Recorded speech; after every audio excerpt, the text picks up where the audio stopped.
Where Good Ideas Come From summary. Where Good Ideas Come From describes how the process of innovation is similar to evolution and why good ideas have to be shaped over time, build on existing platforms, require connections, luck, and error, and how you can turn something old into something new. Read in 4 minutes. Favorite quote from the author. Evolution really seems to be the theme of the week. First the selfish gene, then the evolution of everything, and now this.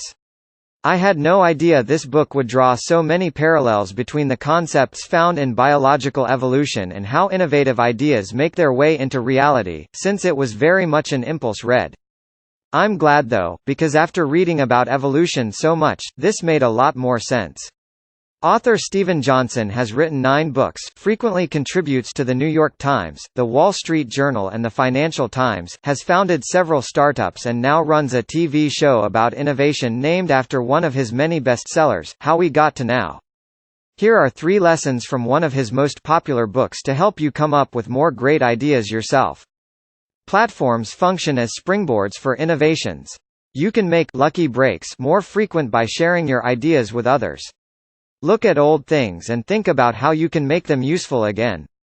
Ready for a trip to the fountain of great ideas? Let's take a walk to see where good ideas come from. If you want to save this summary for later, download the free PDF and read it whenever you want. Download PDF. Lesson 1. By building innovations on existing platforms, you can leverage accomplishments of the past.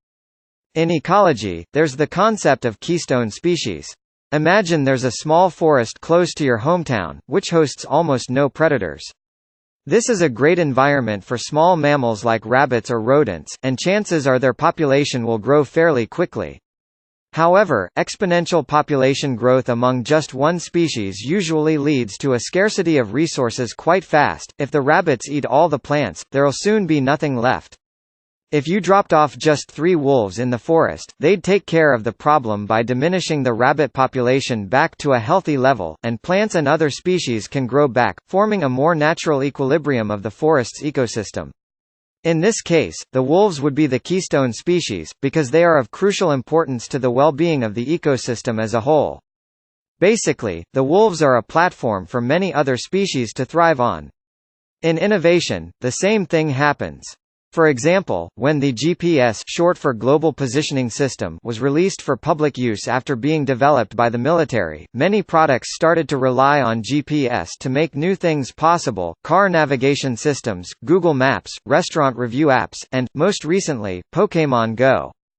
Platforms often lead to multiple levels of innovation too. For example, after Pokémon Go's wild success, many apps have been created to help people succeed in the game, building on top of Pokémon Go. Similarly, Twitter could only be built because the Internet existed. Now, countless apps have been built to work only with or for people with a Twitter account, thus stacking innovations on top of each other, thanks to using previously developed platforms. Lesson 2. Facilitate lucky breaks by sharing your ideas with others in a physical or intellectual space. Do you know why Google's cafeteria is a place designed to be so much fun you don't want to leave?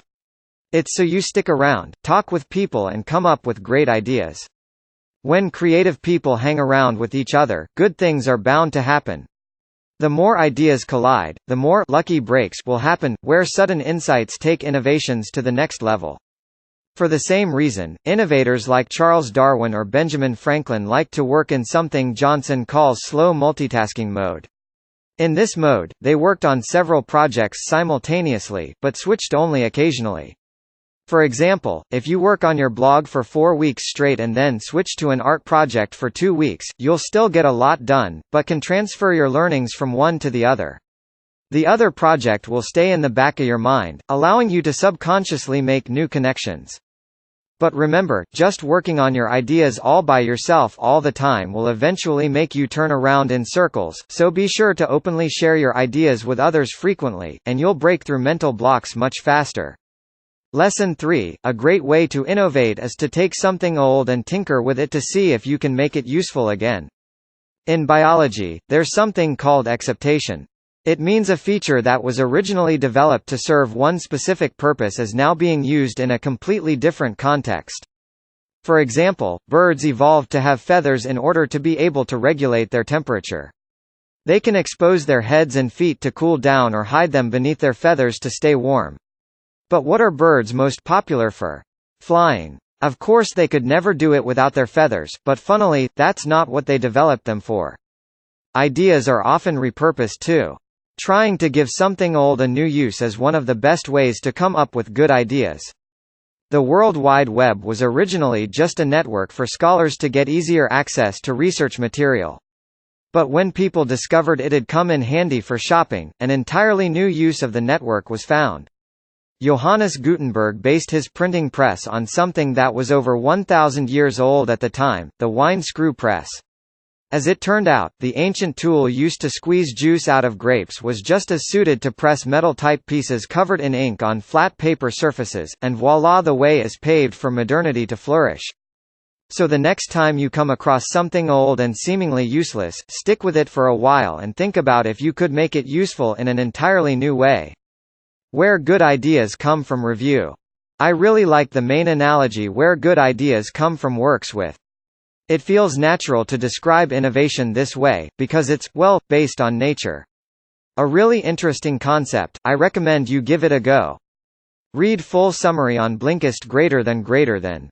Free preview >. Learn more about the author >. What else can you learn from the Blinks? What the adjacent possible is. Why even the biggest epiphanies have really been developed over time. How carbon is as important to life as connections are to ideas.